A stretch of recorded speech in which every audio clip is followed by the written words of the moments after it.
Kula niki jane iri kalian panjenengan kong. Jadi di umur yang segitu masih sehat, waras, seger. Niku mungkin monggo berbagi resepipun mangke. Oke, selanjutnya untuk pemantik yang ketiga yakni Ustadz Hanang Prasetyo yang akan berbicara tentang program Patok Syekh Subakir. Monggo.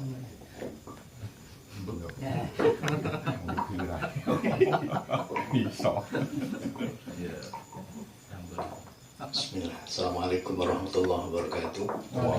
Alhamdulillahi tabaraka wa ta'ala wa musalliman ala rasulillah Muhammad sallallahu alaihi wasallam. Allahumma salli ala sayyidina Muhammadin wa ala alihi wa ashabihi ajma'in wa ba'd. Allahumma ya Allah, inni a'udhu bika an adilla adhala aw azilla uzala aw adlima adlama aw ajhala aw yajhala alayya sallallahu ala sayyidina Muhammadin wa ala alihi wa ashabihi ajma'in wa ba'd. Hadratul Makhtarimin yang saya hormati, Mas Awan selaku Sahibul Hajah, Sahibul Bait, Romo Teguh yang sadar kehormatan lagi Bapak Lamiti, Mbah Lamiti, Gusdila, Mbah Tarno, Mbah Trunadi dan sedaya renjang-renjang yang membantu sakit kalau sebatakan setunggal, bagus setunggal. Mugi-mugi kerawan kula panjenengan wonten ing malam nusul Quran insyaallah tabaraka ya Allah Subhanahu wa taala. Amin Allahumma. Teman-teman semuanya, terkait dengan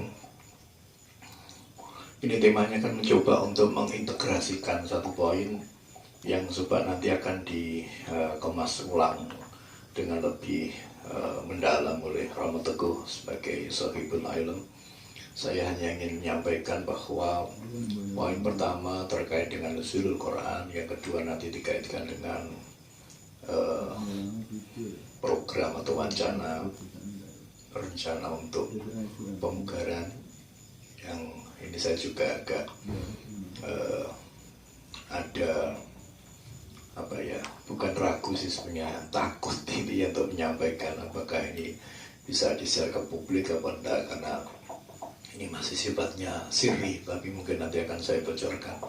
Dan yang ketiga adalah terkait dengan minal dzulumati ilan nurnya, dari kegelapan jadi terangnya Ibu kita Kartini.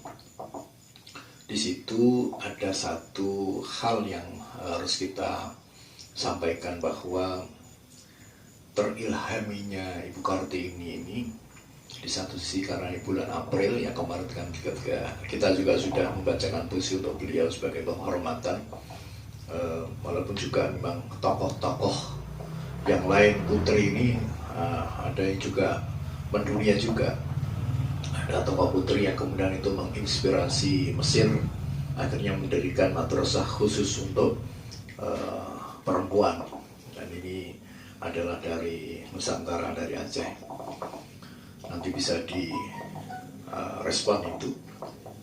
Kemudian juga ada banyaklah tokoh-tokoh yang perempuan yang itu juga akhirnya menginspirasi di tingkat dunia, tidak hanya di tingkat lokal aja.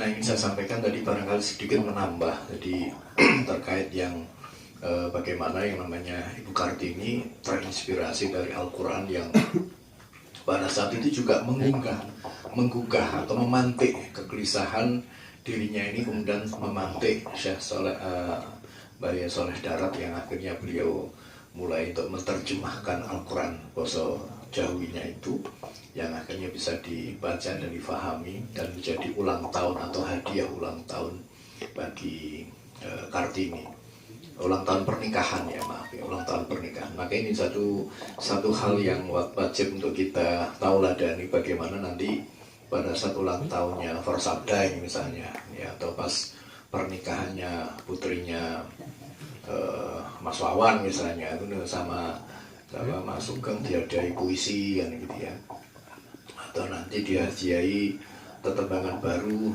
oleh Mbah Tarno misalnya, itu menarik, sehingga ini bisa insya Allah memberikan inspirasi bagi tahadusan binikmah atas ilmu atau juga atas usia yang diberikan Allah pada kita. Nah, yang ingin saya sampaikan bahwa yang pertama nanti ngiras-ngirus masuk ke dalam nuzulul Quran tadi itu, bagaimana seorang Kartini yang akhirnya tercerahkan dari Al-Quran.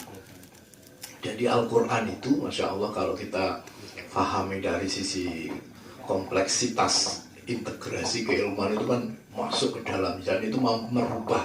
Ketika Rasulullah SAW mendapatkan wahyu, itu mampu merubah apapun saja menjadi sebuah ilmu pengetahuan.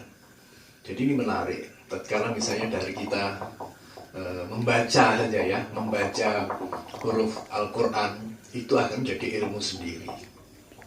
Ada ilmu tajwid. Nanti kemudian cara tata bahasanya. Jadi ada ilmu nahwu, ada nahwu sorof. Mengenai keindahan tulisan dari Al-Quran itu menjadi sebuah ilmu baru yang belum pernah ada, yaitu khat misalnya, kaligrafi Islam. Kemudian nanti dari sisi membacanya, ya, dari sisi membacanya dalam artian keindahan membaca Al-Quran, itu ternyata juga muncul keilmuan yang baru juga, yaitu ini istri yang paham gitu ya, membaca Al-Quran itu sekian keindahan dalam membaca Al-Quran itu. Kemudian dari sisi keilmuan yang lain ada ilmu tafsir, ada nanti bahas ilmu sejarah juga dari Al-Quran bisa kita bedah. Bahkan yang paling menarik tentu saja bagaimana orang yang belakangan setelah 1400 tahun silam Al-Quran diturunkan ke muka bumi ini, itu menginspirasi seorang dan bahkan memberikan sarana menjadi hidayah, petunjuk, akhirnya dia masuk Islam. Banyak sekali ilmuwan-ilmuwan yang akhirnya tercerahkan dengan Al-Quran tadi itu. Ini harus kita syukuri dan pahami, karena memang dari Allah, dan ini akan menjadi sebuah pintu pembuka hati, pikiran, dan siapapun saja yang orang-orang Barat misalnya. Kita tahu banyak tokoh ya, banyak tokoh. Ada satu buku itu yang tokoh-tokoh yang akhirnya masuk Islam karena membaca Al-Quran itu. Yang semula ini adalah dia ingin membantai Al-Quran, tetapi setelah dipahami keteraturan dari Al-Quran itu malah kemudian menjadi cahaya yang mencahayai pikiran dan hatinya, yang akhirnya menggerakkan dia masuk dan menerima Islam itu sendiri. Menarik sekali di sana. Nah, tadi di awal mungkin ini sekedar tambahan perspektif saja yang sejauh yang pernah saya dapatkan. Jadi memang disinilah nuzul Quran itu ulama akhirnya meneliti. Ada di dalam Al-Quran itu ada inzal dan tanzil. Inzal dan tanzil. Jadi dari ayat-ayat di dalam Al-Quran itu akhirnya kita atau ulama akhirnya meneliti, karena ternyata Iqra bismi rabbikal ladzi khalaq itu tidak turun di dalam bulan Ramadan, tapi di luar Ramadan. Nah, ini padahal katanya ada Lailatul Qadar di mana diturunkannya Al-Quran pada malam itu. Nah, dari sinilah kemudian ulama meneliti, ternyata ada dua prosesi yaitu turunnya Al-Quran. Jadi yang proses yang pertama adalah Al-Quran diturunkan dari Lauhul Mahfuz ke Baitul Izzah di langit dunia. Itu secara jumlatan wahidah, secara utuh. Dan inilah yang disebut dengan proses yang namanya Lailatul Qadar dalam proses inzal. Inna anzalnahu fi Lailatul Qadar. Jadi di situ proses yang utuh Al-Quran itu. Nah, proses yang kedua dari dari Baitul Izzah tadi itu diturunkan ke muka bumi, itu yang disebut dengan proses tanzil. Jadi kalau ada ayat tanzil min rabbil alamin, itu adalah proses yang kedua tadi, yaitu dari Baitul Izzah di langit dunia kepada Rasulullah. Itu tidak secara jumlatan wahidah, tapi secara bitadrib, bertahap.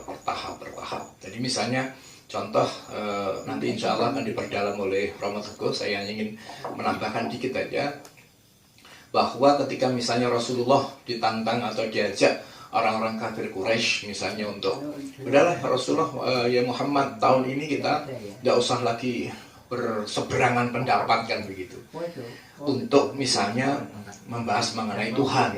Jadi 1 tahun ini Anda menyembah Tuhan kami, gantian tahun depan kami akan menyembah Tuhan Anda, kan begitu. Dan ini kadang-kadang kemudian disalahartikan oleh para penganut pluralisme agama yang akhirnya diderivasi lagi menjadi antara masalah yang sifatnya istilahnya itu bagian dari wilayah yang sifatnya harus menghormati sam agama, sehingga kita tidak apa-apa mengucapkan istilahnya ya, kelahiran seseorang yang dianggap Tuhan misalnya. Di situ terjadi proses di mana akhirnya Rasulullah ketika ada tawaran seperti itu, 1 tahun menyembah Allah, tahun depan gantian Nabi Muhammad menyembah Tuhan mereka. Saya menunggu wahyu, kata gitu Rasulullah. Ini yang menunjukkan kekuatan hujah Al-Quran itu memang bukan dari Rasulullah, bukan dari karangan manusia, tapi adalah murni kalamullah.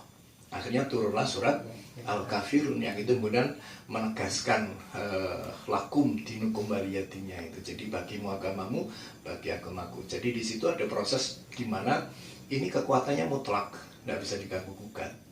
Jadi monggo kalau Anda mau meyakini Tuhan Anda seperti itu, monggo silahkan. Tapi sisi yang lain tolong kami juga dihargai, kami memiliki pemahaman Tuhan yang seperti ini, gitu kata Rasulullah. Sehingga akhirnya disinilah proses tanzil tadi itu. Jadi proses yang kedua dari Batu Liza kepada Rasulullah. Dan setiap kali kejadian selalu akan muncul tanzil. Jadi misalnya hadis Rifki ketika istri Rasulullah itu terfitnah misalnya, itu kan beliau menunggu wahyu seperti itu. Jadi di sini proses tanzil, sehingga para ulama di sini membuat sebuah kriteria yang untuk memudahkan kita hari ini untuk kemudian di dalam bulan Ramadan itu adalah proses jumlatan wahidah tadi, proses inzal.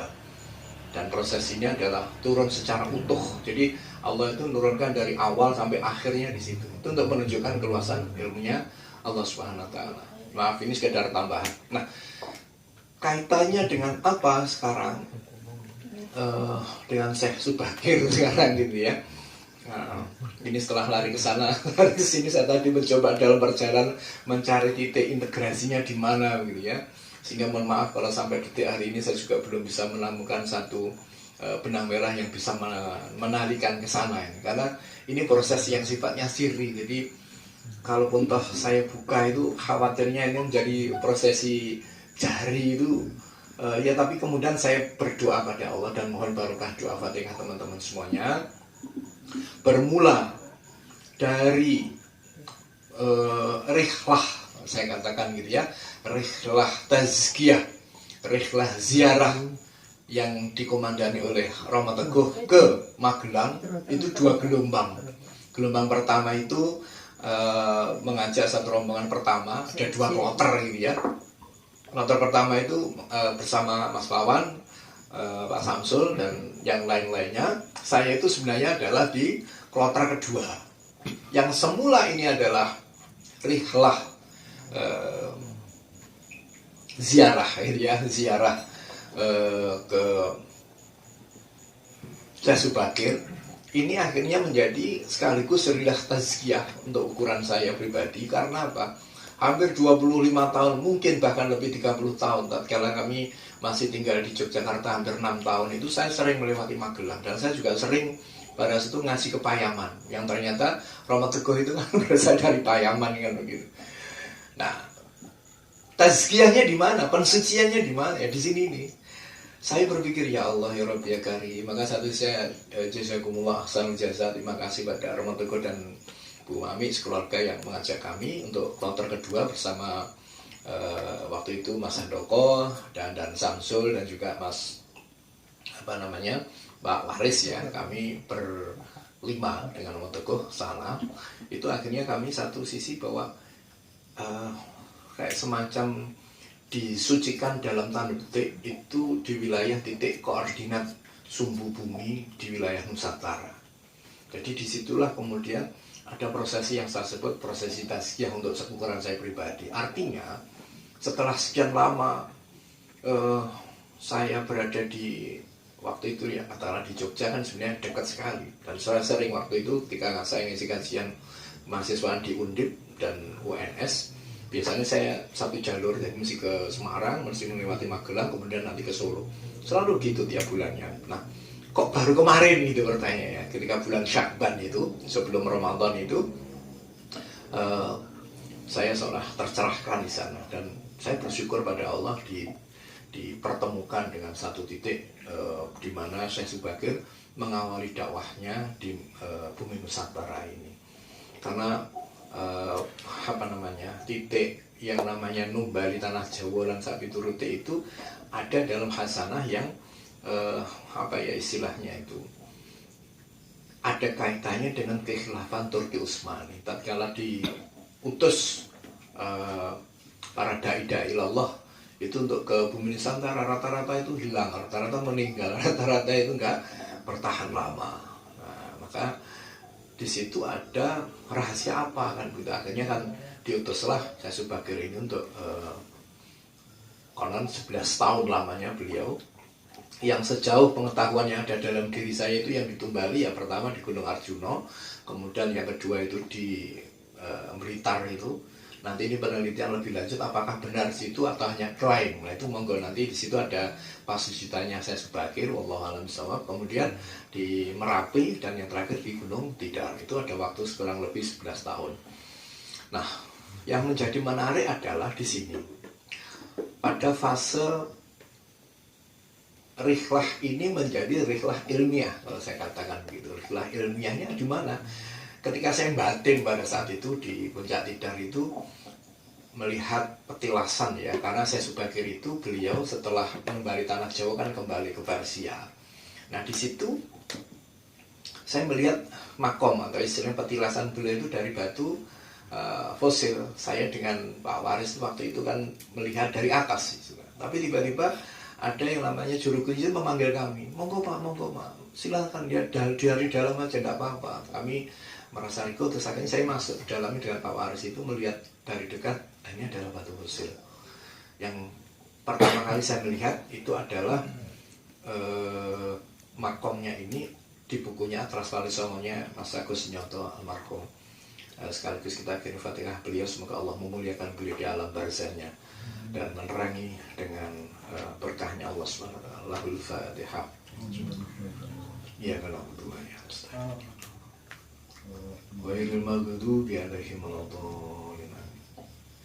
Dari situ, dari foto di buku Atlas Wali Songo saya tahu, dan kemudian saya ketika melihat dengan mata visual itu warnanya kan sudah menjadi agak hitam. Semula itu agak coklat, setahu saya di foto itu ini agak menghitam. Kemudian kami menuju titik di mana ada patok yang disebut patoknya Syekh Subakir, yang konon yang ditanam di situ adalah batu kan gitu. Ada yang mengatakan lagi, riwayat Ahmad dia mengatakan adalah tombaknya Syekh Subakir ditancapkan di situ. Wallahu a'lam bishawab. Nanti mungkin bisa kapan-kapan ada rihlah apalagi yang untuk bisa memulai itu semuanya.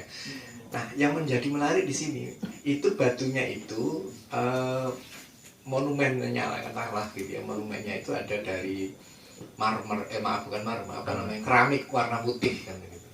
Sementara puncaknya kurang lebih 2 meteran, di puncaknya itu ada huruf so itu yang bagian paling selatan kalau nggak salah itu gambarnya Garuda Pancasila. Saya dapat dari Lama Teguh itu adalah Soko Salah Seleh kan gitu. Dan ini di sebelah selatannya kalau nggak saya salah ingat ya itu ada patoknya presiden kita. Di situ ada menara atau ada istilahnya apa? Ada apa namanya itu ya? Monumen. Nah, itu ada 2 monumen, satu monumennya Asian Games, yang satunya monumennya dari Akmil kan gitu. Nah, ini patok itu dari putih. Saya kemudian batin aja di dalam hati. Dah Neo, saya bilang gitu ya, dah Neo. Ini misalnya kalau meminjam kata-kata dari Lama Teguh itu menselaraskan, mengharmonikan sebagaimana titik ordinat itu menyeimbangkan antara pantai utara dengan pantai selatan itu di titik keseimbangan. Baik juga mungkin yang dari barat maupun yang ke timur maupun baratnya, selatan dan utara, titik tengahnya di situ.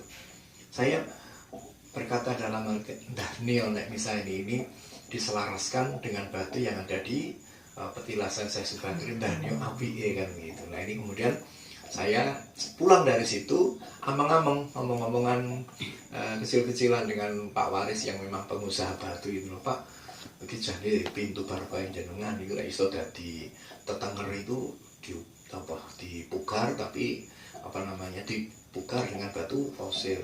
Nah, Pak Samsul menimpali, nek sampean gelem engko tak link nih karo Akmil dan seterusnya lah, begitu intinya. Walhasil sepulang dari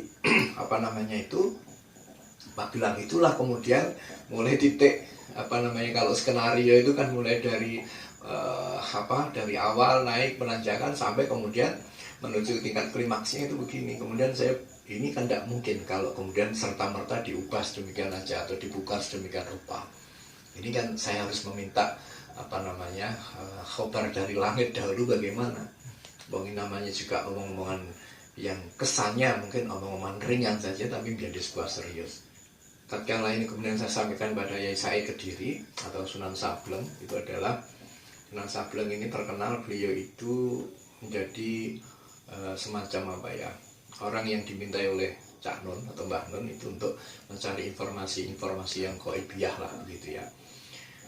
Akhirnya beliau setelah saya kirim gitu, beliau menyampaikan, saya tak istikharah dulu. Itu belum ada 1 hari ternyata beliau jawab, ini Mas Anang, usahakan tanggal 17 Ramadan, ya bilang gitu. Saya jawab, Yai ngapunten, 17 Ramadan itu kan ini kan harus cepat, ini sudah Ramadan tanggal berapa kan, begitu saya bilang, kurang 7 hari atau 10 hari lah, gitu. Tidak mungkin saya bilang itu. Just pokoknya 17 Ramadan atau 17 Muharram. Kan begitu. Yang akhirnya kemudian di sini yang kepikiran di otak saya adalah ini kan berarti harus siap dengan pendanaan dan yang lain sebagainya dan lain sebagainya. Akhirnya saya share ke beberapa ke beberapa agnia, 3 orang agnia ini, kemudian ada 1 yang merespon dan wes siap masalah nanti kami bantu kan begitu. Nah, dari sisi itulah teman-teman semuanya, ini mohon barokah doa panjenengan semuanya, mumpung ini di malam nuzulul Quran ini, mohon doanya agar tim komite tidar, kalau saya sebut begitu ya, komite tidar itu tidak ada nama itu lain kecuali berkhidmah kepada saya sebagai yang sudah berikhtiar jauh hari ewo hoyo kayak ngopo beliau sampai kemudian ke bumi Nusantara untuk membari tanah Jawa. Maka kami niatnya adalah semata-mata tahatusan binikmah, semata-mata khidmah kepada beliau, dan semoga tim komite tidar ini dimudahkan langkahnya oleh Allah Subhanahu wa Ta'ala. Dan yang paling utama lagi, mohon barokah doa panjenengan semuanya dengan kiriman Fatihah agar kami dianugerahi satu keseimbangan antara pikiran, hati dan niat murni karena Allah Subhanahu wa Ta'ala, tidak ada niatan lain-lainnya.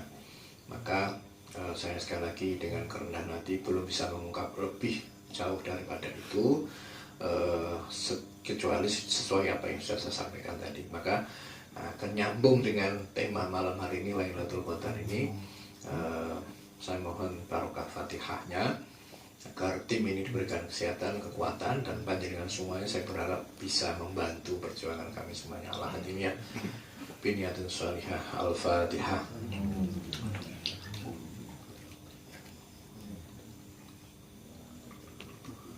Terima kasih, kurang lebih itu sebagai prolog apa yang saya sampaikan. Kurang dan lebihnya saya mohon maaf.